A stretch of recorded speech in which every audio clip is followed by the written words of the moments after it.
ഹരിയുടെ മുന്നിൽ അങ്ങനെ ഒരു മാതൃക ഉണ്ടായിരുന്നു. ഒരു സംരംഭകനാവാൻ ഹരിയെ മോട്ടിവേറ്റ് ചെയ്യുന്ന ഒരു മാതൃക, അല്ലെങ്കിൽ നേരത്തെ ഹരി പറഞ്ഞു ഈ പറഞ്ഞ പോലെ ഒന്നും ഇല്ലായിരുന്നു തുടങ്ങാൻ, ഇൻവെസ്റ്റ് ചെയ്യാൻ ഒന്നും ഇല്ലായിരുന്നു.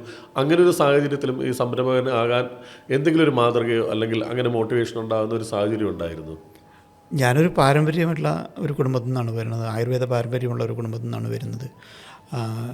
ഒരുപക്ഷെ 1000 വർഷത്തോളം പഴക്കമുണ്ട് നമ്മുടെ കുടുംബത്തിന്. ആയുർവേദം ഈ ഒരു പ്രദേശത്ത് മാത്രം, അതായത് ഞാൻ താമസിക്കുന്ന പ്രദേശത്ത് മാത്രം എന്ന് പറയുക. കാരണം വെളിയിൽ നിന്ന് ഈ ഒരു പ്രദേശത്ത് ദേശവൈദ്യന്മാരായിട്ട് വന്ന ഒരു കുടുംബത്തിൻ്റെ ഒരു ഭാഗമാണ്.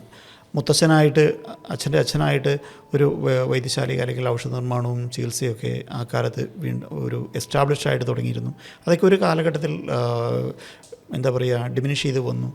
അപ്പോൾ നമുക്കൊരു കാലത്തിലേക്ക് അത് റീക്രിയേറ്റ് ചെയ്യാൻ പറ്റേണ്ട ഒരു ആവശ്യം നമ്മുടെ മുമ്പിലുണ്ടായിരുന്നു. അത് വീണ്ടും ജനങ്ങളിലേക്ക് അല്ലെങ്കിൽ കൂടുതൽ നന്നായി കൊണ്ടുപോകണം എന്നൊരാവശ്യം നമുക്കുണ്ടായിരുന്നു. പക്ഷേ ഞാനത് തുടങ്ങുന്നതിന് മുമ്പ് ഞാൻ തുടങ്ങിയത് ആയുർവേദമായിരുന്നില്ല എന്നുള്ളതാണ് വലിയ തമാശ.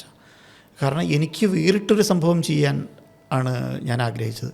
അത് തുടങ്ങിയത് അത് വളരെ അതിമനോഹരമായിട്ട് തന്നെ പൊളിയുകയും ചെയ്യും. അതെന്താ വെച്ചാൽ ഒരുപക്ഷെ കുടുംബം മുഴുവൻ നശിക്കാൻ പാകത്തിനുള്ളൊരു ഘട്ടത്തിലേക്ക് വരെ പോകുന്ന ഒരു എന്താ പറയുക, ചെറിയ പ്രായത്തിൽ അത്ര നല്ല ഒരു ബാധ്യത ഉണ്ടാക്കാൻ എനിക്ക് കഴിഞ്ഞു എന്നുള്ളത് ഇന്ന് ഞാൻ നോക്കുമ്പോൾ വളരെ സന്തോഷമായിട്ട് വിചാരിക്കുന്നുണ്ട്. കാരണം നമ്മുടെ ജീവിതത്തിൽ അബദ്ധങ്ങൾ പറ്റിയാൽ മാത്രമേ നമുക്ക് അതിൽ നിന്ന് നമുക്ക് മനസ്സിലാക്കാൻ പറ്റുള്ളൂ. വേറൊരാൾ നമ്മളോട് പറഞ്ഞു തന്നു കഴിഞ്ഞാൽ നമുക്ക് മനസ്സിലാക്കുന്ന അപ്പുറയ്ക്ക് സംരംഭകത്വത്തിൽ അബദ്ധങ്ങൾ സ്വാഭാവികമായിട്ട് വന്നു ചേരേണ്ട ചില സാഹചര്യങ്ങൾ ഉണ്ടാവണം. അപ്പോൾ മാത്രമേ നമുക്ക് മനസ്സിലാക്കേണ്ട കുറേ കാര്യങ്ങളുണ്ട്. അങ്ങനെ ആകുമ്പോൾ നമുക്ക് വീണ്ടും നമ്മൾ ഓരോ കാര്യത്തിലേക്ക് നമ്മൾ ചെയ്യുമ്പോൾ അതിന് കുറച്ചുകൂടെ വ്യക്തതയുണ്ടാവും.